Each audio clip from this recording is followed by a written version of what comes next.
ಇವೆರಡು ಬಿಟ್ಟರೆ ಇಷ್ಟೇ ಜೀವನ ಅಂದ್ಕೊಂಡಿರ್ತೀವಿ.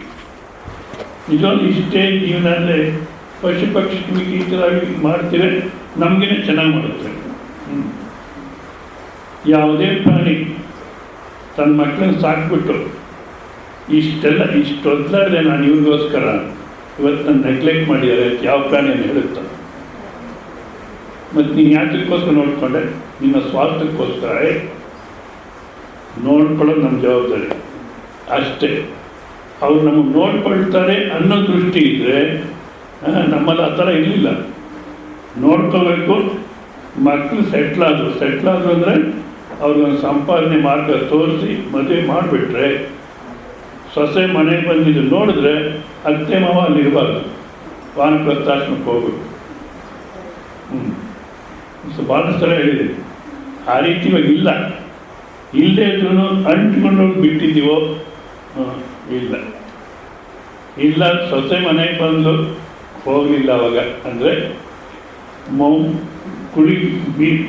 ಬಿಳಿ ಕೂದಲು ಬಂದರೆ ಮನೆ ಬಿಟ್ಟು ಹೋಗ್ಬೇಕು.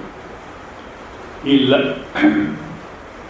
ಮೊಮ್ಮಗು ಆಯಿತು, ಮೊಮ್ಮಗಿನ ಮುಖ ನೋಡ್ಬೇಕು ಮೊದಲು, ತಾತ ನೋಡ್ಬೇಕು ಮುಖ ಮೊದಲು, ನೋಡಿಬಿಟ್ಟು ಮನೆ ಬಿಟ್ಬಿಡ್ಬೇಕು, ಮತ್ತೆ ಅಲ್ಲಿರ್ಬಾರ್ದು. ಅಂದರೆ ಅವ್ರು ಫ್ರೀಯಾಗಿ ಎಲ್ಲನೈತ ತತ್ವ ಚಿಂತನೆ ಮಾಡಿಕೊಂಡು ಹಾಯಾಗಿ ಜೀವನ ಕಳೆಯೋದು. ಈ ಕುರುಕ್ಷೇತ್ರ ಇರ್ತಿಲ್ಲ ಮನೆಯಲ್ಲಿ, ಹೌದಾ? ಆದರೆ ಎಷ್ಟೇ ಆಗಲಿ, ಇಲ್ಲೇ ನಾನು ಮಾತಾಡೋದಕ್ಕೆಲ್ಲ ಹೇಳಿದೆ, ಅಮ್ಮ ಕೋಪ ಮಾಡ್ಕೋಬೇಡಿ. ಈ ಆಶ್ರಮದಲ್ಲಿದ್ದಾರೆ, ನಾವು ಬರೋ ಅಷ್ಟೊತ್ತಿಗೆ ಅಲ್ಲೇ ಕೂತಿರ್ತಾರೆ, ಎಲ್ಲ ರೆಡಿ ಆಗಿದ್ದೀರಾ, ಸ್ವಾಮಿಗಳು ಹಾಡ್ತಿದ್ದಾರೆ, ಇಲ್ಲಿ ಬಂದು ಕೇಳಿ. ಏನು ಬೇಡ, ಯಾರೂ ಹಾಡ್ತಿಲ್ಲ, ಸುಮ್ಮನೆ ಕೂತ್ಬಿಡಿ ಸಾಕು, ಜನ್ಮ ಸಾರ್ಥಕವಾಗುತ್ತೆ. ಯಾವ್ಯಾವುದೋ ಹೊರಗಿನ ಮಾತುಗಳೆಲ್ಲ ಮಾತಾಡ್ತೀವಿ. ಯಾಕಪ್ಪ ಅಂದರೆ ಅವರೇ ಅಲ್ಲ, ಎಲ್ಲರೂ ಅಷ್ಟೇ. ಯಾಕೆಂದರೆ ನಮ್ಗೆ ಇನ್ನೂ ಅದರ ವಿವೇಕ ಅನ್ನೋದಕ್ಕೆ ಮಾಡ್ಕೊಂಡಿಲ್ಲ. ವಿವೇಕ ಮಾಡ್ಕೋಬೇಕು, ವೈರಾಗ್ಯ ಅನ್ನೋದಕ್ಕೆ ಬಂದರೆ ನೀನು ಏನೂ ಬೇಕಿಲ್ಲ. ನೀನು ಆನಂದವಾಗಿರ್ಬೇಕಾದ್ರೆ, ನೀನು ಇರಬೇಕಾದ್ರೆ, ನಿನ್ನೆ ದಿವಸ ನೋಡಿದ್ವಿ, ನಿರಪೇಕ್ಷ ಯಾವುದರ ಅಪೇಕ್ಷೆನೂ ಬೇಡ. ಆನಂದವಾಗಿರ್ಬೇಕಾದ್ರೆ ನಾವೇನು ಮಾಡ್ತೀವಿ? ಅದಿರಬೇಕು, ಇದಿರಬೇಕು, ಹಾಗಿರಬೇಕು, ಹೀಗಿರಬೇಕು, ಮನೆಗಿರೋಲ್ಲ ಬದಲಾವಣೆ ಆಗಬೇಕು, ಎಷ್ಟೊಂದು ಡಿಮ್ಯಾಂಡು. ಮುಂದೆ ಬದಲಾವಣೆ ಆದರೂ ಅಂತ ಇಟ್ಕೊಳ್ಳಿ, ಆವಾಗ ಮತ್ತು ನಮ್ಮ ಮನಸ್ಸು ಬದಲಾವಣೆ ಆಗುತ್ತೆ. ಯಾರೋ ಒಬ್ಬ ಪಂಜಾಬಿ, ಸಾಮಾನ್ಯವಾಗಿ ಬ್ರಾಹ್ಮಣರು ವಯಸ್ಸಲ್ಲಿ ಸ್ವಲ್ಪ ಗಂಡಸು ಮನೆಗೆ ಕೆಲಸ ಮಾಡ್ತಾಯಿದ್ರು, ಇವಾಗೇನು ಗೊತ್ತಿಲ್ಲ, ಸಹಾಯ ಮಾಡೋರು, ಹೌದಾ? ಬೇರೆ ಯಾರು ಮಾಡ್ತೀರಿ, ನೀನಿರೋದಕ್ಕೆ ಅಂತ ಅನ್ನೋರು. ಅದೇ ರೀತಿ ಪಂಜಾಬಿನೂ ಅಷ್ಟೇ, ಏನು ಕೆಲಸ ಮಾಡ್ತಿಲ್ಲ ಮನೆಗೆ. ಆ ಜುಟ್ಟು ಯಾಕೆ ಹೇಳ್ತಿದ್ದೀನಿ? ಬೇರೆಯವ್ರ ಬದಲಾವಣೆ ಆದರೂ ಸುಖವಾಗಿರ್ತೀವಿ ಅಂದ್ಕೊಳ್ತೀವಿ, ಅದು ಅಪೇಕ್ಷೆ ನಮಗೆ ಇಲ್ಲ. ಬೇರೆಯವ್ರ ಬದಲಾವಣೆ ಆದರೂ ನಿಮ್ಮ ಮನಸ್ಸು ಬದಲಾವಣೆ ಆಗುತ್ತೆ, ಸುಖವಾಗಿರ್ಲಿಕ್ಕೆ ಸಾಧ್ಯವಿಲ್ಲ. ಆದ ಕಾರಣ ನಿರಪೇಕ್ಷ ಸ್ಥಿತಿನಿಂದು ಯಾವ ಅಪೇಕ್ಷೆ ಇಟ್ಕೋಬೇಡ ಅಂತ ಹೇಳ್ತಾ ಇದ್ದೀನಿ. ಸರಿ, ಆ ಪಂಜಾಬಿ ಏನು ಕೆಲಸ ಮಾಡ್ತಾರೆ, ಜೊತೆಗೆ ಒಂದು ಜುಟ್ಟು ಕಟ್ಟೋದು, ಸ್ನಾನ ಮಾಡಿಸೋದು, ಜುಟ್ಟು ಕಟ್ಟೋದು ಎಲ್ಲ ಹೆಂಡ್ತಿನೇ ಮಾಡಬೇಕು. ನಂಗೆ ಆಗಲ್ರಿ, ಟೈಮ್ ಆಗೋಲ್ಲ, ನೀವು ಮಾಡಿಕೊಂಡ್ರೆ ಕೇಳ್ತಿರ್ಲಿಲ್ಲ. ಒಂದು ಸಲ ಆಫೀಸಲ್ಲಿ ಯಾರೋ ಒಬ್ಬ ಬ್ರಾಹ್ಮಣರು ಗುಮಾಸ್ತೆ, ಇವರು ಆಫೀಸರು ಪಂಜಾಬಿ, ಬಂದು ಮಾತಾಡ್ತಿರ್ತಾರೆ, ನಮ್ಮ ಮನೆಯಲ್ಲಿ ಈ ಥರ ಎಲ್ಲ ಸಹಾಯ ಮಾಡ್ತೀನಿ ನಮ್ಮ ಶ್ರೀಮತಿಯವರಿಗೆ, ಪಾಪ ಅವ್ರಿಗೆ ಕೆಲಸ ಜಾಸ್ತಿ ಅಂತ.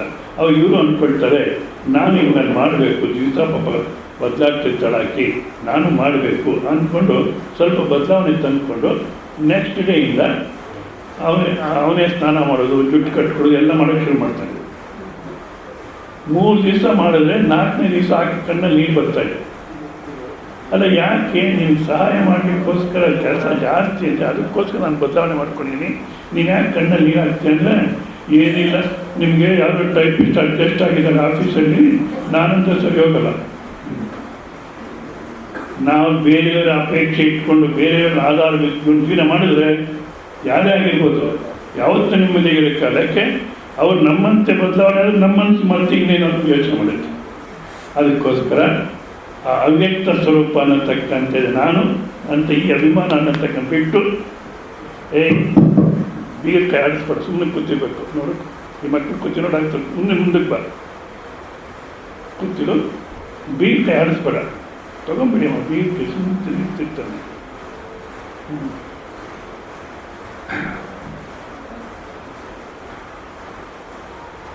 ಅದು ಕಾರಣ ನಿರಪೇಕ್ಷ.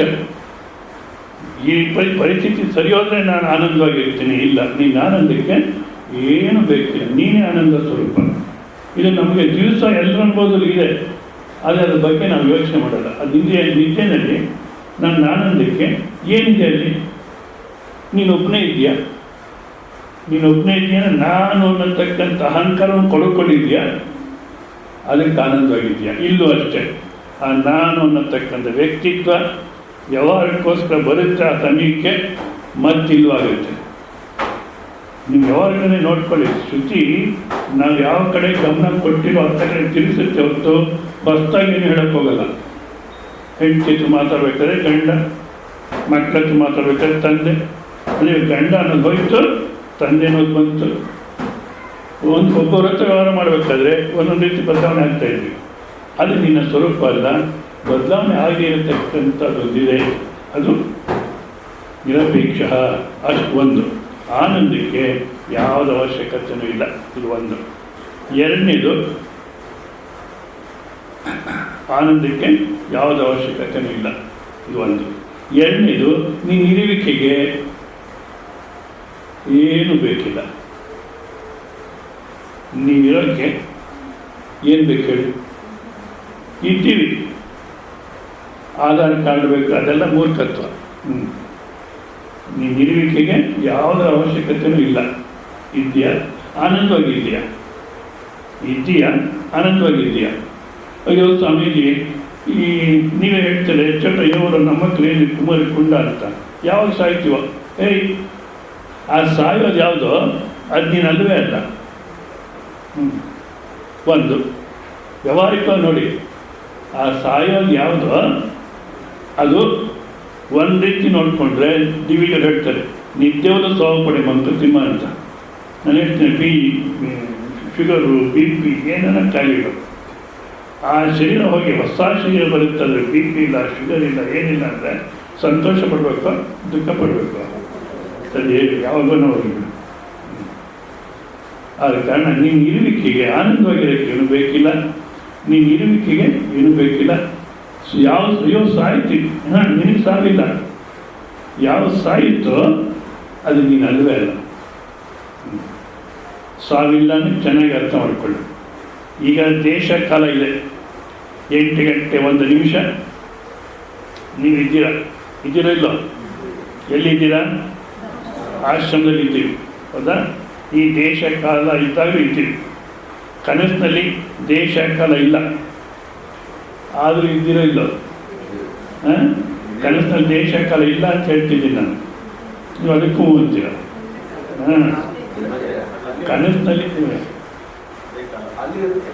ಕನಸಿನಲ್ಲಿ ದೇಶ ಕಾಲ ಇದೆ, ಇದ್ದೀವಿ. ನಿದ್ದೆ ಎಂದಾಗ ದೇಶ ಕಾಲ ಇಲ್ಲ, ಆದರೂ ಇದ್ದೀವಿ. ಅಂದರೆ ದೇಶ ಕಾಲ ಇದ್ದಾಗ ಇದ್ದೀವಿ, ದೇಶ ಕಾಲ ಇಲ್ಲದೇದ್ರು ಇರ್ತೀವಿ ಅಂದಾಗ ಕಾಲಕ್ಕೆ ಅತೀತ. ಸಾವು ಅನ್ನತಕ್ಕಂಥ ಯಾವ ದೇಶ ಕಾಲದಲ್ಲಿ ಇದೆಯೋ ಅದಕ್ಕೆ ನಡೆಯುತ್ತೆ ಹೊರತು, ಸಾವು ಬರುತ್ತೆ ಹೊರತು ದೇಶ ಕಾಲಕ್ಕೆ ಅತೀತವಾಗಿರ್ತಕ್ಕಂಥದ್ದಕ್ಕೆ ಎಂದವರಾಗಿ ಮುಟ್ಕೊಳ್ಳಿಕ್ಕೆ ಸಾಧ್ಯವಿಲ್ಲ. ಆದ ಕಾರಣ ಸಾವು ಅನ್ನತಕ್ಕಂಥ ಭಯನೂ ಇಲ್ಲ, ಇರುವಿಕೆ ಸದಾ ಇರುತ್ತೆ. ಸದಾ ಅಂದಾಗ ಕಾಲವಾಚಿ ಶಬ್ದ, ಅದು ಕಾಲ ಇದ್ದಾಗ ಇರುತ್ತೆ, ಇಲ್ಲೇನೂ ಇರುತ್ತೆ. ಮತ್ತು ಏನೇ ನಡೆದ್ರೂ ಆನಂದವಾಗಿ ಇರ್ತೀವಿ ಒಳಗಡೆ. ಅದನ್ನು ಒಂದ್ಸಲ ಚೆನ್ನಾಗಿ ಒಳಗಡೆ ಇನ್ನಿಗೆ ನೋಡ್ಕೋಬೇಕು, ಇನ್ನೇನು ಮಾಡೋದು ಬೇಡ.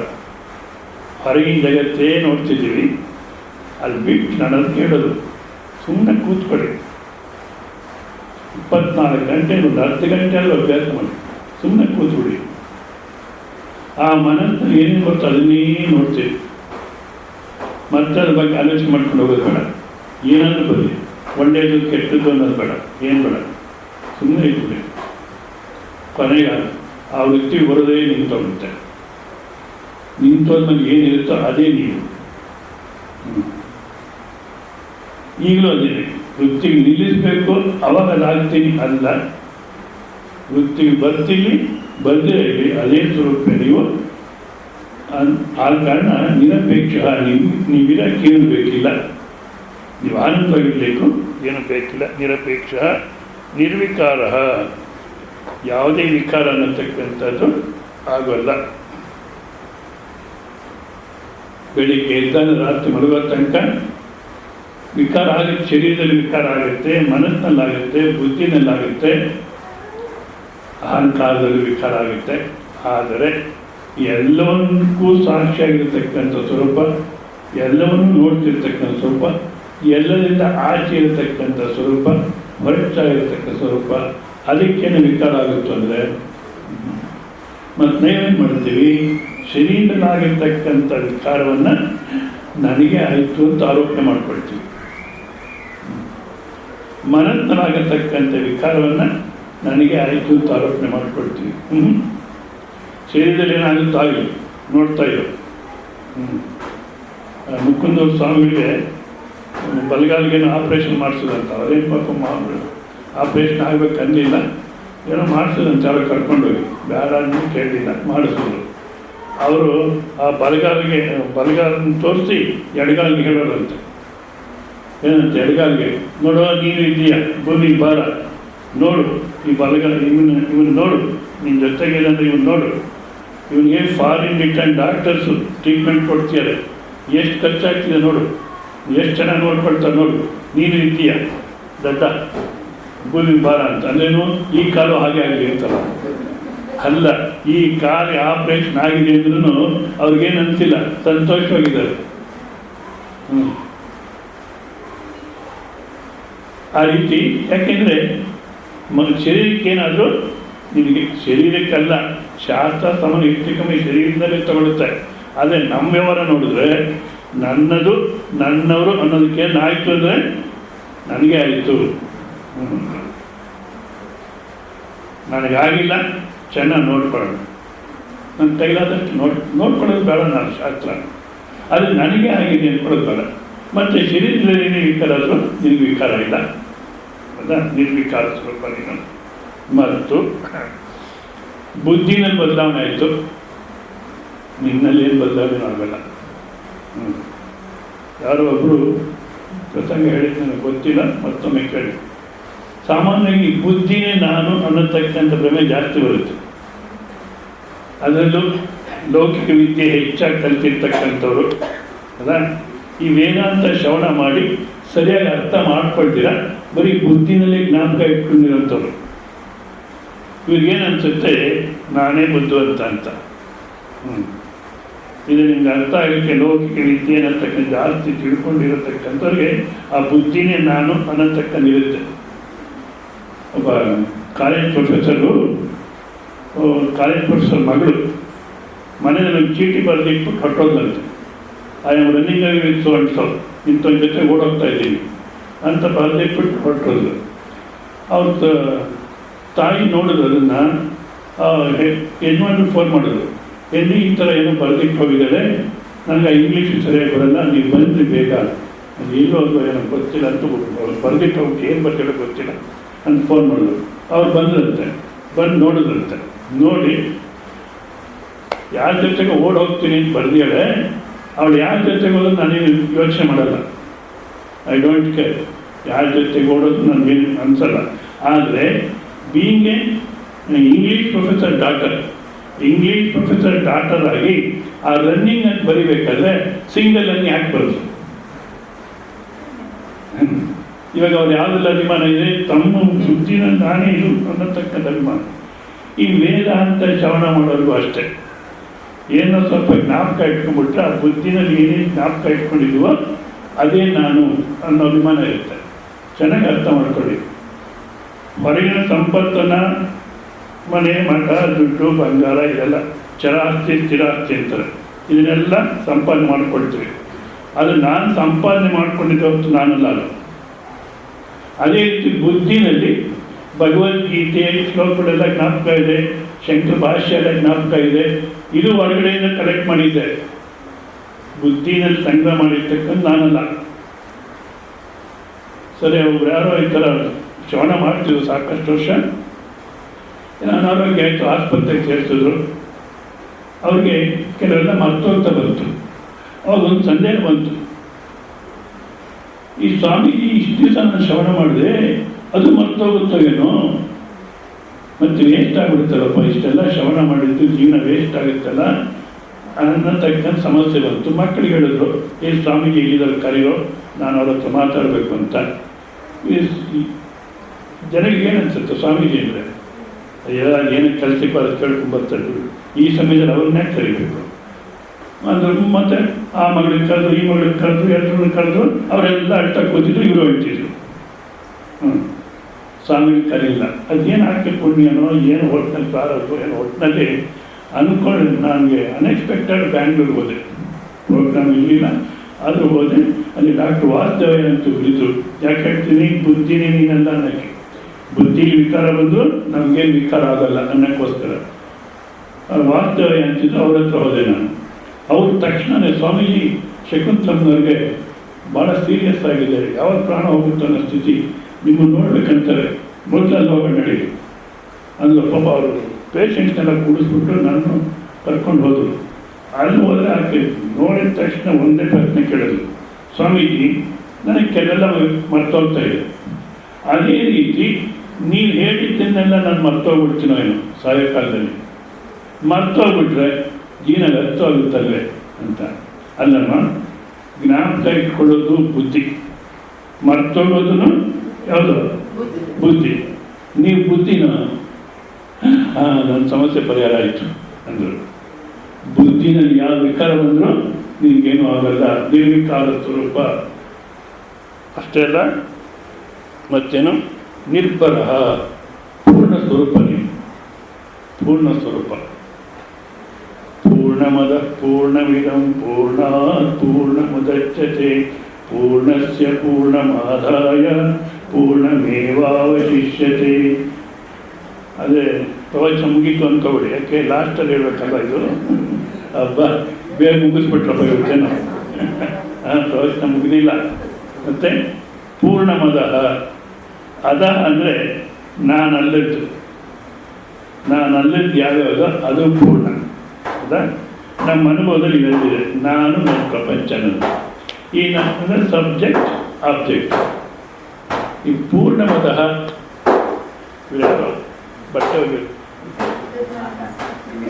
ಆಶ್ರಮದವರಲ್ಲಿ ಹೇಳಿ ಯಾರಿಗೂ ಅಥವಾ ಪಕ್ಕದ ಮನೆಯವ್ರಿಗಾದರೂ ಒಂದು ಸ್ವಲ್ಪ ಹೇಳಿ ನಿಧಾನವಾಗಿ ಕೇಳಿದ್ರೆ ನಮ್ಮ ಪುಣ್ಯ, ಕೇಳಲಿಲ್ಲ ಅದು ಪುಣ್ಯ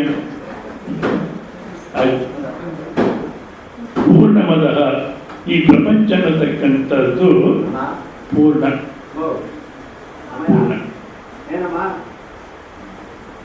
ಹೌದಾ? ಸೊ ಈ ದೃಶ್ಯ ರಾಶಿನೆಲ್ಲ ಇವು ಇನ್ನೂ ಜೋರಾಗಿ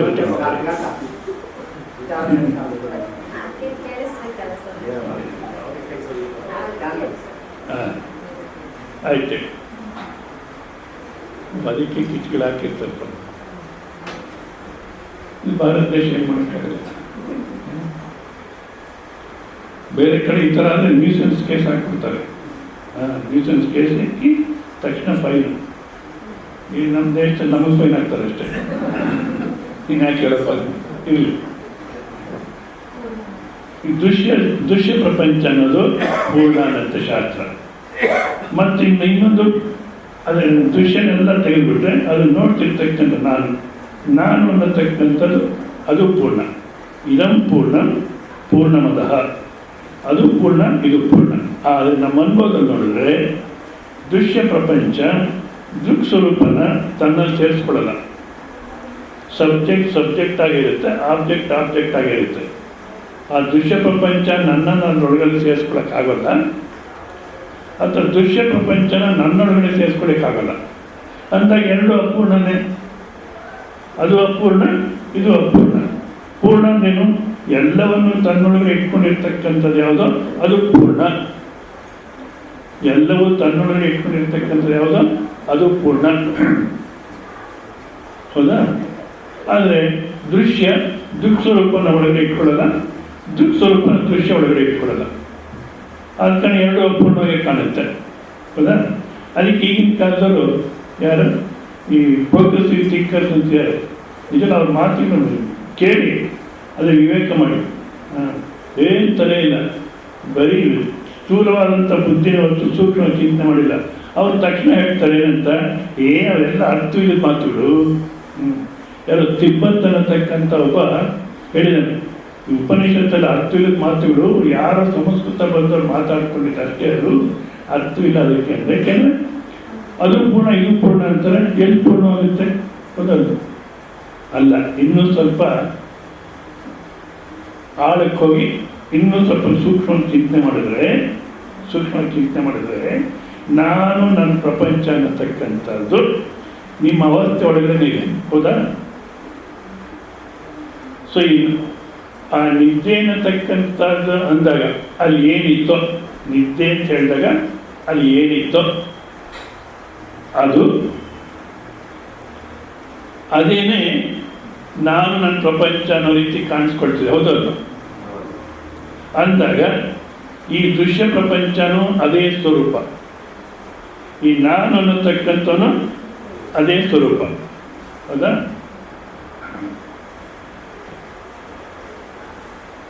ದೃಶ್ಯ ಪ್ರಪಂಚನೂ ಅದೇ ಸ್ವರೂಪ, ಈ ನಾನು ಅನ್ನತಕ್ಕಂಥ ವ್ಯಕ್ತಿತ್ವನೂ ಅದೇ ಸ್ವರೂಪ. ಅಂದಾಗ ದೃಶ್ಯ ಪ್ರಪಂಚವನ್ನು ತನ್ನಲ್ಲಿ ಇಟ್ಕೊಳ್ಳುತ್ತದು ಮತ್ತು ನಾನು ಅನ್ನತಕ್ಕಂಥ ಅಹಂಕಾರವನ್ನು ತನ್ನಲ್ಲಿ ಇಟ್ಕೊಳ್ಳುತ್ತೆ. ಆ ಕಾರಣ ನಿದ್ದೆ ಅಂತ ಯಾವ್ದು ಹೇಳಿದೋ ಅದೇ ನೀವು ಅಂದಾಗ ಅದು ಪೂರ್ಣ ಹೌದೋ ಅಲ್ಲ? ಅದನ್ನು ಬಿಟ್ಟು ಯಾವುದನ್ನು ತೋರಿಸಿ ಸ್ವತಂತ್ರವಾಗಿ, ಅದನ್ನು ಬಿಟ್ಟು ಯಾವುದನ್ನು ತೋರಿಸಿ, ಹೌದಾ? ಯಾವುದಿಲ್ಲ, ಪೂರ್ಣ ಸ್ವರೂಪ ನಿರ್ಪರ. ಮತ್ತು ಶೀತಲಾಶಯ ಅಂದರೆ ಪ್ರಶಾಂತವಾಗಿ ಶಾಂತವಾಗಿ ಆನಂದವಾಗಿದೆಯಾ. ಶೀತಲಾಶಯ ಅಗಾಧ ಬುದ್ಧಿ, ಆ ಜ್ಞಾನ ಅನ್ನತಕ್ಕಂಥದ್ದು ಎಷ್ಟಿದೆಯಪ್ಪ ನಮಗೆ. ಬುದ್ಧಿ ಜ್ಞಾನ ಅಲ್ಲ, ಅಗಾಧ ಬುದ್ಧಿ ಅಂತಾರೆ. ಅದೇ ಬುದ್ಧಿನೇ ಬರತಕ್ಕಂಥದ್ದು ವೃತ್ತಿಗಳು, ಜ್ಞಾನ ವೃತ್ತಿ. ನಾನು ಹೇಳಿದ್ನಲ್ಲ, ಏನು ಹುಟ್ಟಿದಾಗ ಏನೂ ಗೊತ್ತಿರಲಿಲ್ಲ, ಹೌದಾ? ಈಗ ನಮ್ಮ ಹುಡುಗನಿಗೆ ಎಷ್ಟು ಜ್ಞಾನ ಬಂದಿದೆಯೋ. ನಾನು ಹೇಳ್ತಿದ್ದೆ ಮಮ್ಮಿ ಡ್ಯಾಡಿ, ಅದು ಹೇಳಿಬಿಟ್ರೆ ಭಾಳಷ್ಟು ಬುದ್ಧಿವಂತ ಅಂತ. ಮಮ್ಮಿ ಡ್ಯಾಡಿ ABC ಎಲ್ಲ ಬಂದಿದೆ ಅಂತಾರೆ. ಮಮ್ಮಿ ಡ್ಯಾಡಿ ಅನ್ನತಕ್ಕಂಥ ಜ್ಞಾನ ವೃತ್ತಿ ಬಂತು, ಜ್ಞಾನ ತನ್ನಲ್ಲೇ ಇತ್ತು, ಆ ಜ್ಞಾನದಲ್ಲಿ ವೃತ್ತಿ ಅನ್ನತಕ್ಕಂಥದ್ದು ಬಂತು, ಹೌದಾ? ಸೊ ಆದ ಕಾರಣ ಆ ಜ್ಞಾನ ಸ್ವರೂಪ ಅನ್ನತಕ್ಕಂಥದ್ದು ಎಷ್ಟು ಎಲ್ಲಿಂದ ಎಲ್ಲಿ ತನಕ ಇದೆ, ಅದರಲ್ಲಿ ಎಷ್ಟು ಜ್ಞಾನ ಇದೆ. ಇದನ್ನು ಸ್ವಲ್ಪ ಯೋಚನೆ ಮಾಡಲಿ. ಈ ಸೈಂಟಿಸ್ಟು ಇಷ್ಟೆಲ್ಲ ಕಂಡುಹಿಡ್ತಿದ್ದಾರೆ, ನಿಜವಾಗ್ಲೂ ಇಷ್ಟೊಂದು ಶಕ್ತಿ ನಮ್ಗೆ ಎಲ್ಲಿಂದ ಬಂತು? ಸ್ವಲ್ಪ ಯೋಚನೆ ಮಾಡಿದರೆ ಅಖಂಡ ಜ್ಞಾನ ಸ್ವರೂಪನೇ ಅದು. ಅಗಾಧ ಬುದ್ಧಿ ಅಕ್ಷುಬ್ಧ. ಯಾವುದೇ ಸಮಯದಲ್ಲಿ ನೀನು ಒದ್ದಾಡತಕ್ಕಂಥವನಲ್ಲ. ಮೆಂಟಲ್ ಟೆನ್ಷನ್ ಆ ಶಬ್ದನೇ ನೋಡಿ ನೀವು. ಮನಸ್ಸಿನಲ್ಲಿ ಟೆನ್ಷನ್ ಇದೆ, ಮನಸ್ಸಿನಲ್ಲಿ ಒತ್ತಡ ಇದೆ, ಹೌದಾ? ಮನಸ್ಸಿನಲ್ಲಿ ಒತ್ತಡ ಇದೆ. ಆದರೆ ನಿನ್ನಲ್ಲಿ ಒತ್ತಡ, ಮತ್ತೇನು ಮಾಡ್ಕೊಂಡಿದ್ದೀವಿ? ಮನಸ್ಸೇ ನಾನು ಅಂತ ಮಾಡ್ಕೊಂಡ್ಬಿಟ್ಟಿದ್ದೀವಿ. ನಮ್ಗೆ ಚೆನ್ನಾಗಿ ಅರ್ಥ ಆಗುತ್ತೆ. ಮನಸ್ಸನ್ನತಕ್ಕಂಥದ್ದು ಒಂದು ರೀತಿ ಇರುತ್ತೆ ಅಂತ ತಿಳ್ಕೊಳ್ಳಿ, ಹೌದಾ? ಒಬ್ಬರ ಹತ್ರ ವ್ಯವಹಾರ ಮಾಡಬೇಕಾದ್ರೆ ಒಬ್ಬ ಆನಂದವಾಗಿರುತ್ತೆ, ಹೌದಾ? ಮತ್ತು ಇನ್ನೊಬ್ಬರ ಹತ್ರ ನಮ್ಗೆ ಇಷ್ಟವಾಗಿರತಕ್ಕಂಥ ಆನಂದ ವ್ಯವಹಾರ ಮಾಡಬೇಕಾದ್ರೆ ಭಾಳ ಆನಂದವಾಗಿರುತ್ತೆ. ನಮ್ಗೆ ಇಷ್ಟ ಇಲ್ಲ, ಅದು ವ್ಯವಹಾರ ಮಾಡಬೇಕು ಅಂದಾಗ ಮನಸ್ಸು ಒದ್ದಾಗುತ್ತೆ. ಆನಂದವಾಗಿ ಇದ್ದಾಗೂ ನೀನಿದ್ದೀಯಾ. ಅನಿಷ್ಟದವರಂತೂ ವ್ಯವಹಾರ ಮಾಡತಕ್ಕಂಥ ಸಮಯದಲ್ಲೂ ಮನಸ್ಸು ಒದ್ದಾಡಿದಾಗ ನೀನಿದ್ದೀಯಾ, ಹೌದಾ? ಮನಸ್ಸು ಇಲ್ಲದೆ ಇದ್ರು ನೀನಿದ್ದೀಯೋ ಇಲ್ಲ? ಯಾವಾಗ? ನಿದ್ದೆ ಮನಸ್ಸು ಇಲ್ಲವೇ ಇಲ್ಲ, ಆದರೂ ಇದೆಯಾ? ಅಂದಮೇಲೆ ಮನಸ್ಸನ್ನತಕ್ಕಂಥದ್ದು ನಿನ್ನ ವ್ಯವಹಾರಕ್ಕೊಂದು ಸಲಕರಣೆನೇ ಹೊತ್ತು ಅದು ನೀನಲ್ಲ. ಆದ ಕಾರಣ ಮನಸ್ಸಿನಲ್ಲಿ ಏನೇ ಟೆನ್ಷನ್ ಬರಲಿ, ಏನೇ ಒತ್ತಡ ಬರಲಿ ಜೀವನದಲ್ಲಿ, ನಿಮಗೇನು ಅಂಟಿಲ್ಲ, ನಿಮಗೇನು ಅಂಟಿಲ್ಲ. ಇದನ್ನು ಚೆನ್ನಾಗಿ ಆ ಸ್ವರೂಪದಲ್ಲಿ ನಿಂತು ಅರ್ಥ ಮಾಡ್ಕೋಬೇಕು. ಮತ್ತು ವ್ಯವಹಾರದಲ್ಲೂ ಇನ್ಯಾವುದಕ್ಕೂ ಅಂಟ್ಕೊಳಕ್ಕೆ ಹೋಗಬಾರ್ದು. ಏನು ಮಾಡಬೇಕು ಅದೆಲ್ಲ ಮಾಡಬೇಕು. ಆದರೆ ಇದನ್ನು ದುರುಪಯೋಗ ಮಾಡ್ಕೊಳತಕ್ಕಂಥ ಜಾಸ್ತಿ ಈಗಿನ ಕಾಲಕ್ಕೆ. ಯಾರೊಬ್ಬರು ಗದಗಲ್ಲಿ ಅದೇ ಶರೀರ ಬಿಟ್ಟು ಅಂತ ಇಟ್ಕೊಂಡು ಕೈವಲ್ಯಾನಂದ ಸ್ವಾಮೀಜಿ ಪ್ರವಚನ ಅಂದರೆ ಆ ವ್ಯಕ್ತಿ ಎಲ್ಲರ ಮನೆಗೂ 2 ಸಲ 3 ಸಲ ಹೋಗಿ ಕೈವಲ್ಯಾನಂದ ಬರ್ತಾರೆ, ಬನ್ನಿ ಬನ್ನಿ ಬನ್ನಿ ಅಂತ ಚೆನ್ನಾಗಿ ಪ್ರಚಾರ ಮಾಡೋರು, ಜನನ ಸೇರಿಸೋರು. ನಮಗಲ್ಲಿ ಪ್ರಚಾರಕ್ಕೆ ಏನು ತೊಂದರೆ ಇರಲಿಲ್ಲ, ಅವರೊಬ್ಬರೇ ಎಲ್ಲರ ಮನೆಗೆ ಹೋಗೋರು ಮಾಡೋರು. ಮತ್ತು ಸ್ವಾಮಿ ಸೇವೆ ಮಾಡೋರು, ಎಲ್ಲ ಸರಿ. ಬಾಡಿಗೆ ಮನೆಗಿದ್ರು, ಬಾಡಿಗೆ ಕಟ್ತಿರಲಿಲ್ಲ. ಒಂದು ಸಲ ಓನರ್ ಕೇಳಿದ್ರಂತೆ, ಅಲ್ಲ ಸ್ವಾಮಿ ಬಂದು ಪ್ರಚಾರ ಮಾಡ್ತೀರಾ, ಸೇವೆ ಮಾಡ್ತೀರಾ, ಶ್ರವಣ ಮಾಡ್ತೀರಾ, ಇಷ್ಟೆಲ್ಲ ಭಕ್ತಿಯಾಗಿದ್ದೀರಾ, ನಮಗೆ ಬಾಡಿಗೆ ಕೊಟ್ಬಿಟ್ರೆ ಎಷ್ಟು ಅನುಕೂಲ, ನಿಮ್ಮಂಥ ಸಾತ್ವಿಕ ಸಿಕ್ಕಿರೋ ನಮಗೆ ಎಷ್ಟೋ ಸಂತೋಷ ಅಂತ ಅವ್ರು ಹೇಳಿದ್ರೆ, ಅಲ್ಲ ಸ್ವಾಮೀಜಿನೇ ಹೇಳ್ತಾರಲ್ಲ, ಕೊಡೋನು ಇಲ್ಲ ತಗೊಳ್ಳೋನು ಇಲ್ಲ ಅಂತ. ಕೊಡೋನು ಇಲ್ಲ ತಗೊಳ್ಳೋನು ಇಲ್ಲ ಅಂತ ಸ್ವಾಮೀಜಿ ಹೇಳ್ತಾರಲ್ಲ. ಅಂದರೆ ನಮ್ಮ ಅನುಕೂಲಕ್ಕೋಸ್ಕರ ಉಪಯೋಗಿಸ್ಕೊಳ್ತೀವಿ. ಒಂದು ವೇಳೆ ಆ ಮಾತು ಉಪಯೋಗಿಸೋದು ಯಾವುದು ಉಪಯೋಗಿಸ್ಬೇಕು ಅಂದರೆ, ಅವರು ಡಾಕ್ಟರ್ ಕಮಲಾ ಅಂತ ಒಬ್ಬ ಹಾಕಿದ್ದಾರೆ, ಡೆಂಟಿಸ್ಟ್. ಎಲ್ಲ ಅಲ್ಲಿ ತೊಂದರೆ ಚೆನ್ನಾಗಿ ನೋಡ್ಕೊಳ್ತಾರೆ. ಇದ್ರಲ್ಲಿ ಭಾಳಷ್ಟು ಆಸಕ್ತಿ ಇದೆ ಆಕೆ. ಸರಿ, ಒಂದು ಸಲ ಹೋದ್ವಿ, ನೋಡಿದ್ರು, ಚೆನ್ನಾಗಿ ಟ್ರೀಟ್ಮೆಂಟ್ ಮಾಡಿದ್ರು. ಆಮೇಲೆ ಏನೋ ಪ್ರಶ್ನೆ ಕೇಳೋದು, ಸಮಾಧಾನ ಹೇಳ್ತಿದ್ದೆ. ಆಮೇಲೆ ಅಮ್ಮ ಫೀಸ್ ಎಷ್ಟು ಕೊಡಲಿ, ಎಷ್ಟು ಅನ್ನೋ ಪ್ರಶ್ನೆ ಬೇಡ, ತೊಗೊಳ್ಳಿ ಫೀಸು ಅಂತಂದ್ರೆ ದುಡ್ಡು ಕೊಟ್ಟೆ. ಅಲ್ಲ ಸ್ವಾಮೀಜಿ ನೀವೇ ಹೇಳ್ತಿಲ್ಲ, ಕೊಡೋರು ಇಲ್ಲ ತಗೊಳ್ಳೋರು ಇಲ್ಲ ಅಂತ. ಅಂದರೆ ನಮಗೆ ಬರತಕ್ಕಂಥ ಸಮಯದಲ್ಲಿ ಕೊಡೋರು ಇಲ್ಲ ತಗೊಳ್ಳೋರು ಇಲ್ಲ ಅಂತ ಹೇಳ್ಬೋದು. ಬೇರೆ ನಾವು ಕೊಡಬೇಕಾದ್ರೆ ಅದು ಲಂಬಾಯಿಸೋಕ್ಕೋಸ್ಕರ ಕೊಡೋರು ಇಲ್ಲ ತಗೊಳ್ಳೋರು ಅಂತ ವೇದಾಂತ ಉಪಯೋಗಿಸ್ಕೊಡೋದು ಸರಿಯಲ್ಲ. ಭಾಳಷ್ಟು ಈ ಥರ ನಡೀತಿದೆ ಈ ಕಾಲಕ್ಕೆ. ಅಲ್ಲ, ಯಾವುದೇ ಮೆಂಟಲ್ ಟೆನ್ಷನ್, ಅಗಾಧ ಬುದ್ಧಿ ಅಕ್ಷುಬ್ಧ, ಇದು ಭವಚಿನ್ಮಾತ್ರ ವಾಸನ. ಇದನ್ನು ಈ ಭವ ಅನ್ನತಕ್ಕಂಥದ್ದನ್ನು ಕೆಲವರು ಏನು ಮಾಡ್ತಾರೆ, ಈ ಶಬ್ದಗಳಿಗೆ ಅನ್ವಯ ಮಾಡ್ತಾರೆ. ಅನ್ವಯ ಮಾಡಿ ನಿರಪೇಕ್ಷನಾಗಿರೋ, ನಿರ್ವಿಕಾರನಾಗಿರೋ, ನಿರ್ಭರನಾಗಿರೋ, ಶೀತಲಾಶಯನಾಗಿರೋ, ಅಗಾಧ ಬುದ್ಧಿನಾಗು, ಅಕ್ಷುಬ್ಧನಾಗು ಆಗಿ ಭವಚಿನ್ಮಾತ್ರ ವಾಸನ, ಚಿನ್ಮಾತ್ರನಾಗುಡಿ ಅಂತ ಹೇಳ್ತಾರೆ. ಅಲ್ಲ, ಆ ಭವ ಅನ್ನತಕ್ಕಂಥದ್ದು ಚಿನ್ಮಾತ್ರ ವಾಸನ ಅನ್ನೋದಕ್ಕೆ ಅನ್ವಯ ಮಾಡ್ಬೇಕು ನಾವು. ಸ್ವಲ್ಪ ಸಂಸ್ಕೃತ ಪಾಂಡಿತ್ಯ ಬಂದ್ಬಿಟ್ರೆ ಹೇಗೋ ತಿರುಗಿಸ್ಬಿಡ್ತಾರೆ. ಅಲ್ಲ, ಯಾಕೆ ನೀನು ನಿರಪೇಕ್ಷ ಸ್ಥಿತಿ ಅದು ಮತ್ತೆ ತಂದ್ಕೋಬೇಕಾದಿಲ್ಲ. ನಿರ್ವಿಕಾರ ಸ್ವರೂಪ, ನಿರ್ಭರ ಸ್ವರೂಪ, ಯಾವಾಗ ಶಾಂತ ಸ್ವರೂಪ ನೀನು, ಶೀತಲಾಶಯ ಮತ್ತು ಅಖಂಡವಾದಂಥ ಜ್ಞಾನ ಸ್ವರೂಪ ನೀನು. ಯಾವುದೇ ತೊಂದರೆ ಅನ್ನತಕ್ಕಂಥದ್ದು, ಮಾನಸಿಕ ಒತ್ತಡ ಅನ್ನತಕ್ಕಂಥ ನಿನಗೆ ಇಲ್ಲ. ಆದ ಕಾರಣ ಭವಚಿನ್ಮಾತ್ರ ವಾಸನ, ಚಿನ್ಮಾತ್ರನಾಗಿ ಅಂದರೆ ಚಿತ್ ಸ್ವರೂಪನಾಗಿ ಉಳಿಯತಕ್ಕಂಥ ಗುರಿ. ಅಷ್ಟೇ ಹೊತ್ತು ಹುಟ್ಟಿದ್ದೀನಿ, ಸಾಯ್ತೀನಿ, ಸಂಸಾರಿ, ದುಃಖಿ ಅನ್ನೋದ್ರಲ್ಲಿ ಜೀವನ ಮಾಡಬೇಡ. ಚಿನ್ಮಾತ್ರ ವಾಸನ ಅದು ಭವಚಿನ್ಮಾತ್ರ ವಾಸನ. ಈ ರೀತಿ ಇದೆ ನಿನ್ನ ಸ್ಥಿತಿ. ನೀನು ನಿರಪೇಕ್ಷ, ನಿರ್ವಿಕಾರ, ನಿರ್ಭರ, ಶೀತಲಾಶಯ ಮತ್ತು ಅಗಾಧ ಬುದ್ಧಿ, ಅಕ್ಷುಬ್ಧ. ಆದ ಕಾರಣ ಚಿನ್ಮಾತ್ರನಾಗಿ ಇರು, ಚಿತ್ ಸ್ವರೂಪದಲ್ಲೇ ಇರು, ಸಂಸಾರಿ ದುಃಖಿ ಅಂತ ಒದ್ದಾಡಬೇಡ. ಅಂದರೆ ನಿನ್ನ ಜೀವನದ ನಿಷ್ಠೆ ಅನ್ನತಕ್ಕಂಥದ್ದು ಚಿನ್ಮಾತ್ರ ಸ್ವರೂಪನ ಉಳಿಲಿಕ್ಕೆ ಇಲ್ಲಿ ಏನು ಬೇಕಪ್ಪ ಜೀವನ. ನಿಜ ಮನುಷ್ಯ ಜೀವನದಲ್ಲಿ ಇವೆಲ್ಲ ಅರ್ಥ ಆಗೋದು, ಒಪ್ಕೊಳ್ಳೋದು ಭಾಳ ಕಷ್ಟ. ಮನುಷ್ಯ ಜೀವನ ನಾವು ಪಡಿಬೇಕಾಗಿರ್ತಕ್ಕ ಏನು ಅಂದರೆ 18 ಅಧ್ಯಾಯ ಶ್ರವಣ ಮಾಡಿ ಕೃಷ್ಣ ಪರಮಾತ್ಮ ಹತ್ರ. ಕೃಷ್ಣ ಪರಮಾತ್ಮಂಥ ವ್ಯಕ್ತಿ 18 ಅಧ್ಯಾಯ ಅರ್ಜುನ ಕೇಳಿದ್ರೆ ಕೊನೆಗಂದ ಏನಂತ, ನಷ್ಟೋ ಮೋಹ ಸ್ಮೃತಿಗಳಂತ. ಮೋಹ ಹೋಯಿತು, ಸ್ಮೃತಿ ನನ್ನ ಸ್ವಸ್ವರೂಪದ ಸ್ಮೃತಿ ಬಂತು. ಮರ್ತಿದ್ದೀವಿ ಅಷ್ಟೇ ನಾವು. ಸ್ಮೃತಿ ಬಂತು, ಅಷ್ಟೇ ನಾವು ತಿಳ್ಕೋಬೇಕಾದ್ದು. ಆದ್ರೂ ಮತ್ತೆ ಅರ್ಜುನ ಅಭಿಮನ್ಯು ಯುದ್ಧದಲ್ಲಿ ಸತ್ತೋದ್ರೆ ಮತ್ತೆ ಅಡಿಗೆ ಶುರು ಮಾಡ್ತಾನೆ. ಏಪ್ಪ ನಾನು ಹೇಳಿದ್ದು ಭಗವದ್ಗೀತೆಯಲ್ಲಿ ಏನಾಯಿತು ಅಂದರೆ, ನೀನು ಭಗವದ್ಗೀತೆ ಪಕ್ಕಕ್ಕಿಡು, ಪುತ್ರ ಶೋಕಂ ನಿರಂತರಂ ಅಂತ ನಾವು ಅದನ್ನು ಜ್ಞಾಪಕ ಇಟ್ಕೊಂಡಿದ್ವಿ. ಪುತ್ರ ಶೋಕಂ ನಿರಂತರ, ಪುತ್ರ ಇದ್ದಷ್ಟು ಸಹ ನೋಡ್ಕೊಳ್ಳು, ಅವನು ನೋಡ್ಕೊಳ್ತಾನೆ ಬಿಡ್ತಾನೆ, ನಾವು ನೋಡ್ಕೊಳ್ಳು. ಹೌದಾ? ಹೋದ ಋಣ ಮುಗಿಯಿತು ಅಷ್ಟೇ. ಗೋಡಾಡಿ ನಿರಂತರ ಅಂತ ಮತ್ತೆ ಉತ್ತರಗೀತೆ ಅನ್ನತಕ್ಕಂಥ ಮತ್ತೆ ಉದ್ದೇಶ ಮಾಡ್ತಾರೆ. ಅಂದರೆ ಅಭಿಮಾನ ಅನ್ನತಕ್ಕಂಥದ್ದು ನಾವು ಕಳ್ಕೋಬೇಕಾದ್ರೆ ಚಿನ್ಮಾತ್ರ ಸ್ವರೂಪನಾಗಿ ಉಳಿಬೇಕು ಯಾವಾಗಲೂ.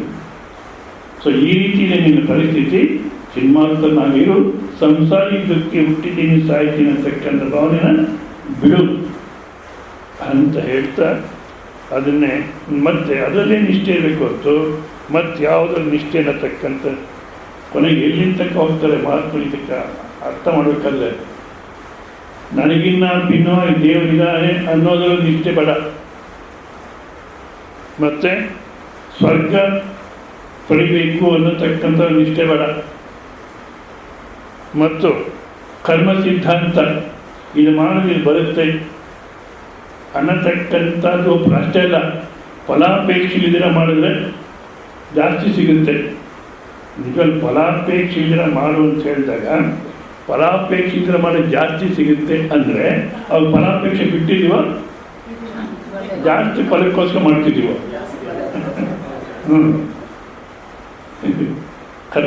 ಕರ್ಮಗಳು ಮಾಡಬೇಕು. ಯಾವ ರೀತಿ ಮಾಡಬೇಕು? ಏಕಸಾಟಿ ಅಂತ ಒಬ್ಬರು ಭಗವಾನ್ ಬುದ್ಧನ ಶಿಷ್ಯ ಇರ್ತಾರೆ. ಅಂದರೆ ಮೊಟ್ಟಮೊದಲು ಭಗವಾನ್ ಬುದ್ಧನ ಪರಿಚಯ ಇರಲಿಲ್ಲ ಅವ್ರಿಗೆ. ಒಂದೇ ವಸ್ತ್ರ ಇರುತ್ತೆ, ಅವರು ಅದನ್ನು ಉಟ್ಕೊಂಡು ಕೂಲಿ ಕೆಲಸಕ್ಕೆ ಹೋಗ್ಬಿಟ್ಟು ಮನೆಗೆ ಬಂದರೆ ಹಾಕಿ ಮತ್ತೆ ಹೊರಗಡೆ ಹೋಗ್ಬೇಕಂದ್ರೆ ಅದೇ ವಸ್ತ್ರ ಉಟ್ಕೊಂಡು ಹೊರಗಡೆ ಹೋಗ್ತಾಳೆ. ಇಬ್ಬರು ಒಟ್ಟಿಗೆ ಯಾವ ಜೊತೆ ಹೋಗಿಲ್ಲ, ಯಾಕೆ ಒಂದೇ ಒಂದು ಬಟ್ಟೆ ಇದೆ. ಈ ರೀತಿ ಜೀವನ ಮಾಡ್ತಿರ್ಬೇಕಾದ್ರೆ ಶ್ರಾವಸ್ತಿ ನಗರದಲ್ಲಿ ಇರ್ತಾರೆ ಅವರು. ಶ್ರಾವಸ್ತಿ ನಗರದಲ್ಲಿ ಭಗವಾನ್ ಬುದ್ಧ ಬರ್ತಾರೆ. ಪ್ರವಚನ ಹೇಳ್ತಾರೆ ಅಂದಾಗ ಇವರು ಸಂಜೆಗೆ ಹೋಗ್ತಾರೆ ಪ್ರವಚನಕ್ಕೆ. ಪ್ರವಚನ ಹೇಳ್ತಾರೆ, ಭಾಳ ಅದ್ಭುತವಾಗಿ ಪ್ರವಚನ ಮಾಡ್ತಾರೆ. ಭಗವಾನ್ ಬುದ್ಧನ ಪ್ರವಚನ ಅಂದರೆ ಪುಣ್ಯ ಇರಬೇಕು ನಮಗೂ ಕೇಳೋಕ್ಕೆ, ಇಲ್ಲಲ್ಲ. ಭಗವಾನ್ ಬುದ್ಧರು ಭಾಳಷ್ಟು ಜನ ಪ್ರವಚನ ಮಾಡ್ತಾರೆ, ಭಾಳ ಆನಂದ ಆಗುತ್ತೆ. ಮತ್ತು ಪ್ರವಚನ ಮುಗಿದ ಮೇಲೆ ಜನ ಎಲ್ಲ ನಮಸ್ಕಾರ ಮಾಡಿ ದಕ್ಷಿಣೆ ಕೊಡ್ತಾರೆ, ವಸ್ತ್ರದಾನ ಮಾಡ್ತಿರ್ತಾರೆ, ಎಲ್ಲ ಕೊಡ್ತಿರ್ತಾರೆ. ಇವರದ್ದು ಏನಿಲ್ಲ, ಈ ಏಕತಾಟ್ಯತೆ ಏನಿಲ್ಲ. ಏನಪ್ಪ ಮಾಡೋದು, ನನಗೂ ಕೊಡಬೇಕು ಅನಿಸುತ್ತೆ. ಈ ಹುಟ್ಟಿರೋ ಬಟ್ಟೆ ಕೊಟ್ಬಿಟ್ರೆ ಮತ್ತೆ ನಾನು ಆಚೆ ಬರೋಕ್ಕಾಗಲ್ಲ, ಆಕೆನೂ ಆಚೆ ಬರೋಕ್ಕಾಗಲ್ಲ. ಏನು ಮಾಡೋದು ಯೋಚಿಸ್ ಕೊನೆಗೆ ಕೊಡಬೇಕು ಅನ್ಸೋದು ಕೊಟ್ಬಿಡ. ಅಷ್ಟು ಏನು ಫಲದ ಬಗ್ಗೆ ಯೋಚನೆ ಮಾಡೋದ್ರ ಏನಾಗುತ್ತೆ ಮುಂದಕ್ಕೆ, ಕೊಡ್ಬೇಕನ್ಸೋದು ಕೊಟ್ಬೇಡ ಅಂದ್ಬಿಟ್ಟು ಕೊಟ್ಬಿಡ್ತಾರೆ. ಕೊಟ್ಬಿಟ್ಟು ಗೆದ್ದೆ ಗೆದ್ದೆ ಗೆದ್ದೆ ಅಂದ್ಕೊಂಡು 3 ಸಲ ಕೂತ್ಕೊಂಡು ಬರೀ ಮೈನಲ್ಲಿ ಓಡ್ತಾರೆ ಸಭೆಯಿಂದ. ಆ ಶ್ರವಣಕ್ಕೆ ರಾಜ ಬಂದಿದ್ದ. ಆಗಿನ ಕಾಲಕ್ಕೆ ಆ ಥರ ಇತ್ತು. ಶ್ರವಣಕ್ಕೆ ರಾಜ ಬಂದು ಕೂತ್ಕೊಳ್ಳೋರು. ಈಗಿನ ಕಾಲಕ್ಕೆ ಇವರೇ ಹೋಗ್ತಾರೆ ಅವ್ರ ಮನೆಗಳಿಗೆ, ರಾಜನ ಮನೆಗೆ. ಇಲ್ಲಿ ಕೂತಿದ್ರು. ಯಾವಾಗ ಆ ರೀತಿ ಓಡೋದನ್ನ ಬರೀ ಮನೆಯಲ್ಲಿ ಕೇಳ್ಕೊಂಬನ್ನಿ, ಅವರು ಸೈನಿಕರು ಕಳಿಸ್ತಾರೆ, ಕೇಳ್ಕೊಂಬನ್ನಿ ಯಾಕೆ ಆ ರೀತಿ ಹೋದ ಅಂತ. ಅಲ್ಲಿ ತನಕ ತಗೊಳ್ಳೋಣ. ಅವನು ಯಾವ ರೀತಿ ವಸ್ತ್ರದಾನ ಮಾಡಿದಾಗ ಯಾವುದೇ ಫಲದ ಅಪೇಕ್ಷೆ ಇದ್ದಿಲ್ವೋ ಆ ರೀತಿ ಕರ್ಮ ಮಾಡಬೇಕು ನಾವು. ಅದು ಬಿಟ್ಟು ಇದು ಮಾಡೋದು ಅದು ಬರುತ್ತೆ ಅಂತ ಫಲಾಪೇಕ್ಷೆದಲ್ಲಿ ಮಾಡಬಾರ್ದು. ಅಥವಾ ಯೋಗ ಬುದ್ಧಿಯಿಂದ ಮಾಡ್ತೀವಿ, ಅವಾಗ ಇನ್ನೂ ಜಾಸ್ತಿ ಫಲ ಬರುತ್ತೆ, ಅದು ಸರಿಯಲ್ಲ. ಯಾವ ಕೆಲಸ ಮಾಡಲೇಬೇಕಾದ್ರೆ ಅದು ಮಾಡಬೇಕು. ಮಾಡಿಬಿಟ್ಟ ನೀವೇನಂತೀರ, ಅಯ್ಯಯ್ಯ ಮೂರ್ಖತನ ಇಂಥವೆಲ್ಲ ಹೇಳ್ತಾರೆ ಸ್ವಾಮಿಗಳು, ಮೂರ್ಖತನ ಇದು ಅಂತಾರೆ. ಇವಾಗ ಒಪ್ಪಿಬಿಡ್ತಾರೆ ನೋಡಿ. ಬೇಕಾದ್ರೆ ಆ ರಾಜ ಯಾಕೆ ಆ ರೀತಿ ಓಡೋದ ಕೇಳ್ಕೊಂಬನ್ನಿ ಅಂತಲ್ಲ, ಅವ್ರು ವಿಚಾರಿಸ್ಕೊಂಡು ಬರ್ತಾರೆ. ಇದು ಅವ್ರ ಪರಿಸ್ಥಿತಿ. ಅಂದರೆ ರಾಜ ಅವರಿಬ್ಬರು ಬದುಕಿರೋ ತನಕ ಏನೇನು ಬೇಕೋ ಅವ್ರಿಗೆ ಎಲ್ಲ ವ್ಯವಸ್ಥೆನೂ ಮಾಡಿ, ಅವ್ರು ಯಾವ ಕೊರತೆ ಇರಬಾರ್ದು. ಇವಾಗ ಮುಂದಿನ ಆಲೋಚನೆ ಇಲ್ದಿರ ಇರತಕ್ಕಂಥ ಬಟ್ಟೆಯನ್ನು ದಾನ ಮಾಡಿದ ಅಂದರೆ ಎಂಥ ವ್ಯಕ್ತಿ. ನೀವು ಏನು ಎಲ್ಲ ವ್ಯವಸ್ಥೆನೂ ಮಾಡಿ ಸಾಗಿರ್ತಕ್ಕ, ಅವರಿಬ್ಬರು ಇರೋ ತನಕ ಎಲ್ಲ ವ್ಯವಸ್ಥೆ ಮಾಡಿ ಅಂತಾರಂತೆ. ಇವಾಗ ಏನಂತ ಹಾಗಿದ್ದು ಮಾಡ್ತೀವಿ ಸ್ವಾಮೀಜಿ ಅಂತೀವಿ ನಾವು. ಯಾವ ಕರ್ಮ ಸಿದ್ಧಾಂತದ ನಿಷ್ಠೆ ಬೇಡ, ಸ್ವರ್ಗ ನರಕಗಳ ಬಗ್ಗೆನೂ ಬೇಡ, ಮತ್ತು ನನಗಿನ್ನ ದೇವರು ಭಿನ್ನವಾಗಿದ್ದಾನೆ ಅನ್ನೋದನ್ನು ನಿಷ್ಠೆ ಬೇಡ. ಮತ್ತು ಏನಪ್ಪ ನಿಷ್ಠೆ ಅಂದರೆ ಕೇವಲ ಸಾಕ್ಷಿ ಎಂಬ ನಿಷ್ಠೆ. ಚಿನ್ಮಾತ್ರ ಇರು, ಸಾಕ್ಷಿಯಾಗಿ ಇರು, ಆನಂದವಾಗಿರ್ತೀಯ ಅಂತ ಹೇಳ್ತಾ, ಮತ್ತು ಕಠಿಣವಲ್ಲ. ಅಯ್ಯೋ ಸ್ವಾಮೀಜಿ ಏನೋ ಹೇಳ್ತಾ ಇದ್ದೀರಾ, ಭಾಳ ಕಷ್ಟ ಇದು, ನಿಜವಾದ ಕಷ್ಟ ಇಲ್ಲ, ಭಾಳ ಸುಲಭ. ಎಷ್ಟು ಸುಲಭಪ್ಪ ಅಂದರೆ ದಶಮಸ್ಯ ಪರಿಜ್ಞಾನೇ ನಾಯಾಸೋಸ್ತಿ ಯಥಾ ತಥಾ ಸ್ವಸ್ಯ ಬ್ರಹ್ಮಾತ್ಮ ವಿಜ್ಞಾನೇ ಇತಿ ವೇದಾಂತ ಟಿಂಟಿಮಃ. ಮಕ್ಕಳೆಲ್ಲ ಕೂತಿದ್ರ ಕತೆ ಕೇಳಿ. 10 ಜನ ವಿದ್ಯಾರ್ಥಿಗಳು ಸ್ನಾನಕ್ಕೆ ಹೋಗ್ತಾರಂತೆ. ಅದು ನಿಮಗೆಲ್ಲ ಗೊತ್ತೇ ಇರುತ್ತೆ. ದೃಷ್ಟಾಂತಗಳು ಬದಲಾಯಿಸೋದು ಒಳ್ಳೆ ಕಷ್ಟ. ಇದೇ ಹೇಳ್ತಿರ್ತಾರೆ ಅಂತ ಅನ್ನಿಸ್ಬೋದು ನಿಮಗೆ. ಇದೇ ಹೇಳ್ತಿರ್ತಾರೆ ಅನಿಸಿದ್ರೆ ಅರ್ಥ ಆಗಿಲ್ಲ ಅಂತ ಅಷ್ಟೇ. ಏನೋ ಮನೋರಂಜನೆಗೋಸ್ಕರ ಶ್ರವಣ ಮಾಡ್ತಿರ್ತೀರ. ದೃಷ್ಟಾಂತ ಬದಲಾಯಿಸ್ಲಿಕ್ಕೂ ಆಗಲ್ಲ ಕೆಲವು ಕಡೆ. ಈ ಮಾಡರ್ನ್ ದೃಷ್ಟಾಂತ ಭಾಳಷ್ಟು ಉಪಯೋಗಿಸ್ಬೋದು. ಮತ್ತು ನಿಮ್ಗೆ ಅರ್ಥ ಆಗಲಿ ಅಂತ ಹೇಳ್ತೀನಿ. ನಾನು ಸೂಫಿ ಫಿಲಾಸಫಿ, ಜೈನ್ ಫಿಲಾಸಫಿ, ಮತ್ತು ಹಸಿಡಿಸಮ್, ಮುಸ್ಲಿಮ್ಸು, ಕ್ರಿಶ್ಚಿ ಎಲ್ಲದಿಂದ ತೊಗೊಳ್ತೀನಿ ದೃಷ್ಟಾಂತಗಳು. ಆದರೂ ಕೆಲವು ಕಡೆ ದೃಷ್ಟಾಂತ ಬದಲಾಯಿಸ್ಲಿಕ್ಕಾಗಲ್ಲ. 10 ಜನ ವಿದ್ಯಾರ್ಥಿಗಳು ಸ್ನಾನಕ್ಕೆ ಹೋಗ್ತಾರೆ. ಸ್ನಾನ ಮಾಡಿಕೊಂಡು ದಡಕ್ಕೆ ಬಂದು ನೋಡ್ತಾರೆ, 9 ಜನ ಬರ್ತದೆ. 9 ಲೆಕ್ಕ ಬರುತ್ತೆ. ಎಲ್ಲರೂ ಲೆಕ್ಕ ಹಾಕ್ತಾರೆ, 9 ಬರ್ತಾ ಇದೆ. ಅಯ್ಯೋ ಒಬ್ಬ ನೀರಲ್ಲಿ ಹೋಗ್ಬಿಟ್ಟ ಅಂತ ಓಡಾಡ್ತಿರ್ತಾರೆ. ಆಗ ಯಾರೋ ಒಬ್ಬರು ಅಲ್ಲಿ ನೋಡ್ತಾರೆ, ಯಾಕಪ್ಪ ಕಾರುಣಿಕ ಈಗ ಉಪದೇಶ ಮಾಡಬೇಕು ಅಂದರೆ ನಮ್ಮ ಸಂಪ್ರದಾಯ ಅಂದರೆ ಅದು ಯಾವುದು, ಗುರುಗಳು ಶಿಷ್ಯನಿಂದ ಏನು ಎಕ್ಸ್ಪೆಕ್ಟ್ ಮಾಡ್ತಿರಲಿಲ್ಲ. ಎಷ್ಟು ಫೀಸ್ ಕೊಡ್ತಾನೆ, ಎಷ್ಟು ಟ್ಯೂಷನ್ ಫೀಸು, ವಿದ್ಯೆ, ಔಷಧಿ, ಆಹಾರ, ಈ 3 ಮಾರಾಟ ಮಾಡತಕ್ಕಂಥ ವಸ್ತುಗಳೆಲ್ಲ. ಇವು ಯಾರು ಹೇಳ್ತಾರೆ ಪಾರ್ಟಿಯವರು, ಭಾರತೀಯ ಸಂಸ್ಕೃತಿ ಅಂತ. ಮೊದಲು ಇದು ಮಾಡಿ, ವಿದ್ಯೆ, ಔಷಧಿ, ಆಹಾರ ಫ್ರೀ ಮಾಡಿಬಿಡು. ಯಾವ ರೀತಿ ಫ್ರೀ ಮಾಡಬೇಕು? ಗೌರ್ಮೆಂಟ್ ಆಸ್ಪತ್ರೆಗಳು, ಪ್ರೈವೇಟ್ ಆಸ್ಪತ್ರೆಗಳು, ಪ್ರೈವೇಟ್ ಕಾಲೇಜುಗಳು ಎಷ್ಟು ಚೆನ್ನಾಗಿ ರನ್ ಆಗ್ತಾ ಇದೆಯೋ ಅದಕ್ಕಿಂತ ಚೆನ್ನಾಗಿ ರನ್ ಮಾಡಿ ನೀನು. ಅವಾಗ ಮಾತ್ರ ಭಾರತೀಯ ಸಂಸ್ಕೃತಿ ಬಗ್ಗೆ ಸುಮ್ಮನೆ ಮಾತಾಡೋಣ. ಇರಲಿ, ಕಾರುಣಿಕ ಯಾರೊಬ್ಬರು ನೋಡ್ತಾರೆ ಕರುಣೆಯಿಂದ, ಯಾಕಪ್ಪ ಓಡಾಡ್ತಿದ್ದೀರಾ ಅದು ಉಪದೇಶ ಮಾಡೋದ್ರಲ್ಲಿ ಕೇವಲ ಕರುಣೆ ಒಂದೇ ಹೊರತು ನಾ ಇಲ್ಲೇ ಇರತಕ್ಕಂಥ ದುಃಖವನ್ನು ಭಾಳಷ್ಟು ದಿವಸ ಇದೆ ಅಂದ್ಕೊಂಡು ಒದ್ದಾಡಿದೆ.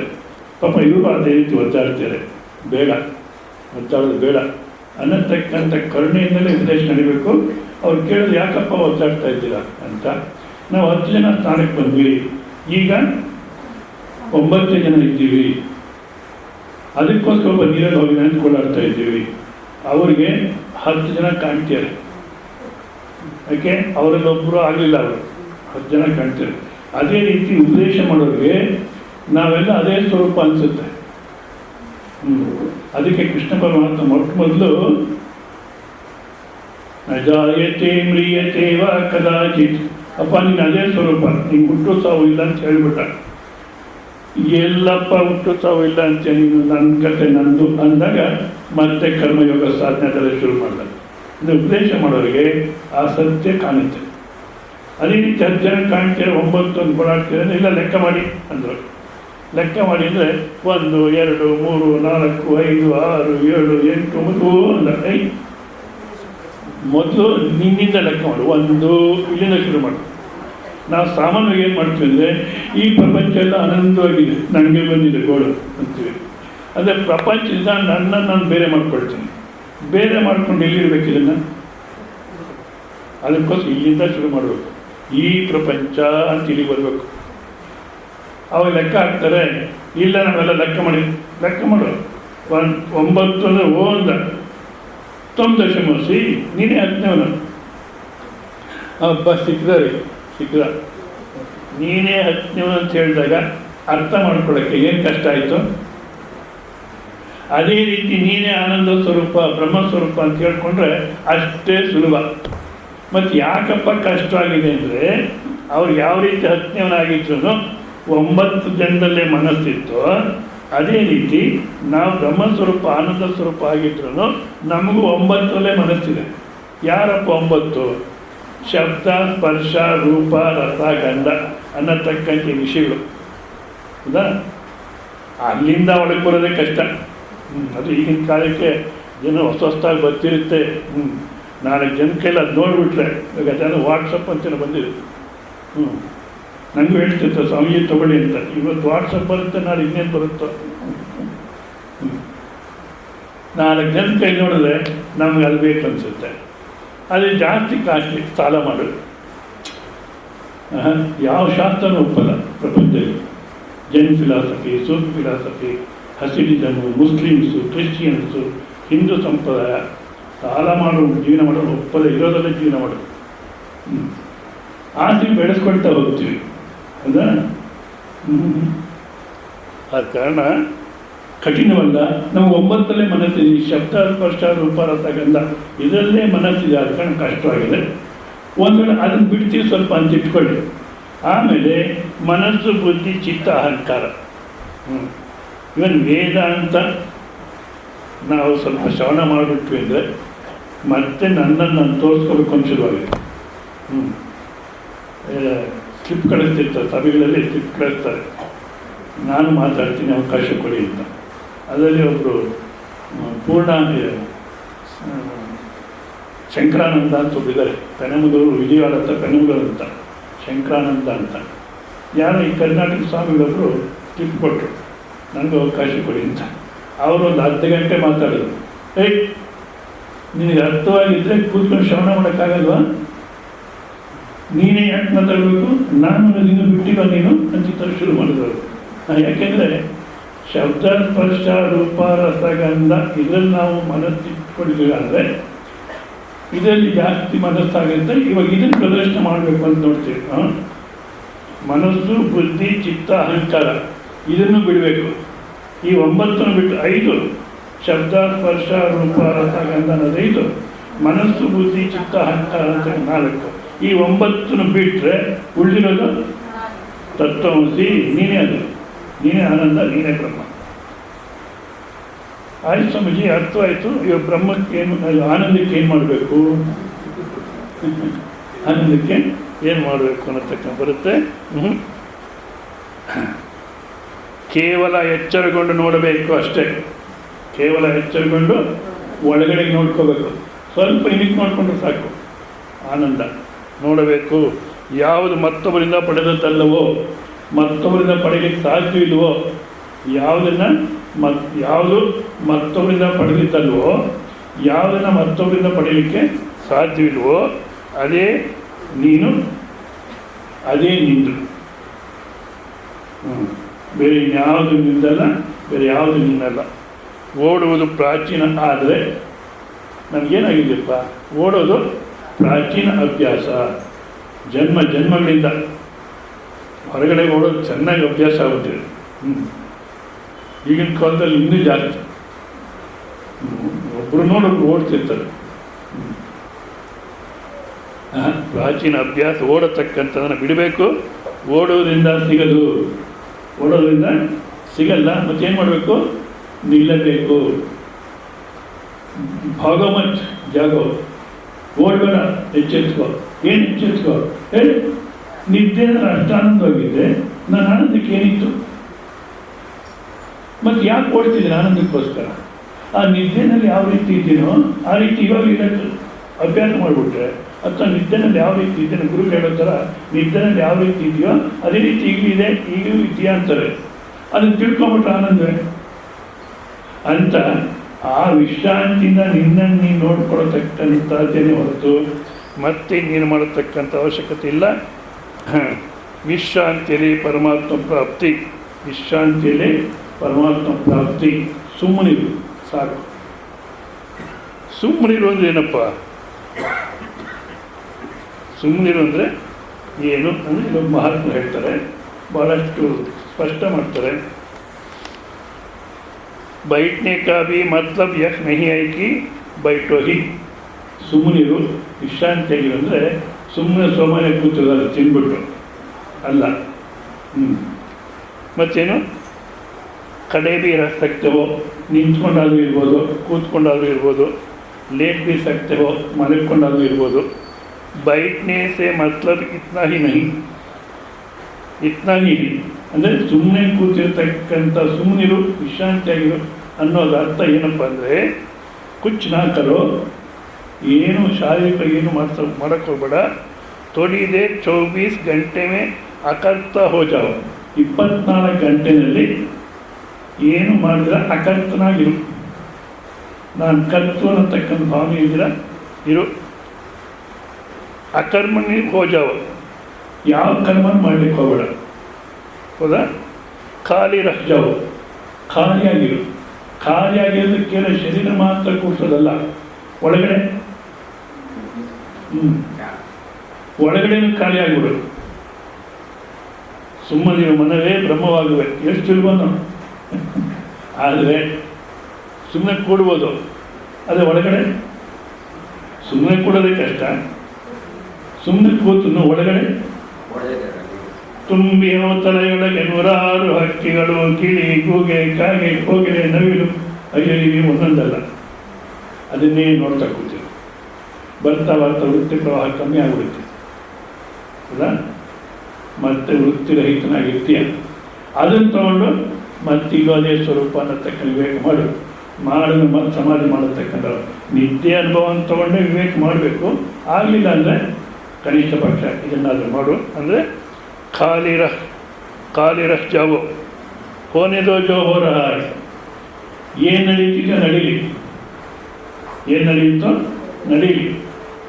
ಸಾಕಷ್ಟು ಪ್ರಯತ್ನ ಮಾಡಿದ್ದೀವಿ, ಆದರೂ ನಡೀತಿದೆ ಅಂದರೆ ನಡೀಲಿ. ಸಂಸಾರ ಬಹ್ ರಹಾ ಹೈ, ಸಂಸಾರ ಅನ್ನತಕ್ಕ ಮುಂದಕ್ಕೆ ಹೋಗ್ತದೆ. ಬಹನೇದೋ, ಸಂಸಾರ ನಿಲ್ಲಿಸ್ಬಿಡ್ತೀನಿ, ವಯಸ್ಸಾಗ್ತಾ ಇದೆ, ಇಲ್ಲ ಅದನ್ನು ನಿಲ್ಲಿಸ್ಬಿಡ್ತೀನಿ, ನನ್ನ ವಯಸ್ಸು ಜಾಸ್ತಿ ಆಗಬಾರ್ದು, ಅದೆಲ್ಲ ಮಾಡು. ಏನೋ ಬಣ್ಣ ಗಿಣ್ಣ ಕೊಡಿ, ಏನನ್ನ ಮಾಡು.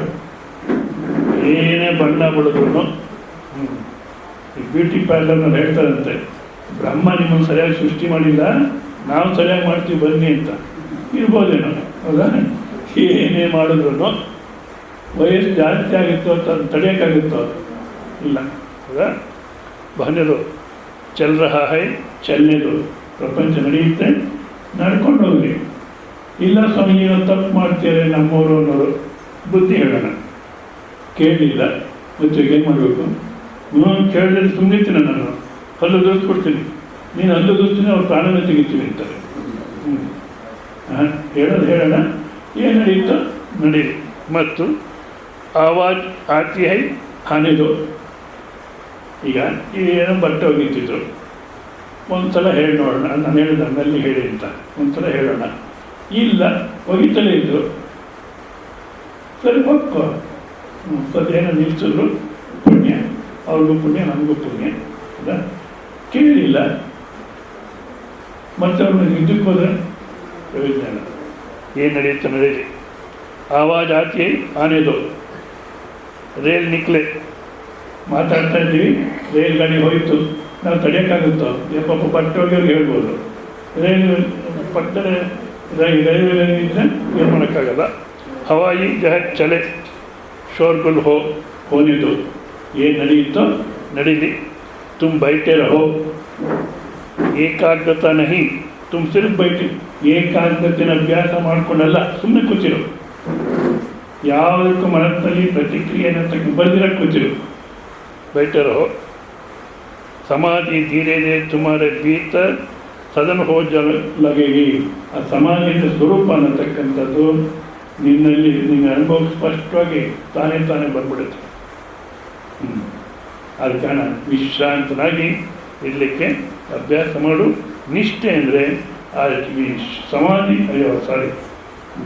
ಸಾಕ್ಷಿಯಾಗಿ ಉಳಿಯತಕ್ಕಂಥದ್ದು, ಚಿನ್ಮಾತ್ರ ಸ್ವರೂಪನ ಉಳಿಯತಕ್ಕಂಥದ್ದು ನಿಷ್ಠೆ ಇರಬೇಕು ಹೊರತು ಮತ್ತಿನ್ಯಾವುದರಲ್ಲಿ ನಿಷ್ಠೆ ಅನ್ನತಕ್ಕಂಥದ್ದು ಬೇಕಿಲ್ಲ.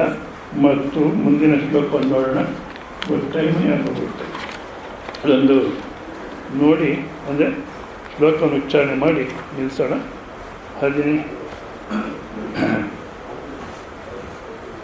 18ನೇ ಶ್ಲೋಕ.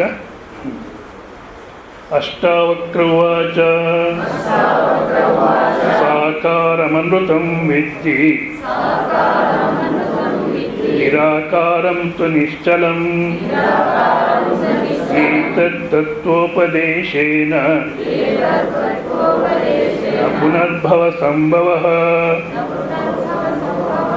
ಸಾಕಾರಮನೃತಂ ವಿದ್ಧಿ ನಿರಾಕಾರಂ ತು ನಿಶ್ಚಲಂ ಏತತ್ತತ್ವೋಪದೇಶೇನ ನ ಪುನರ್ಭವ ಸಂಭವಃ. ನಾಳೆ ದಿವಸ ನಾನು ಬೇಕು ಅವಳೋಣ. ನಾಳೆ ದಿವಸ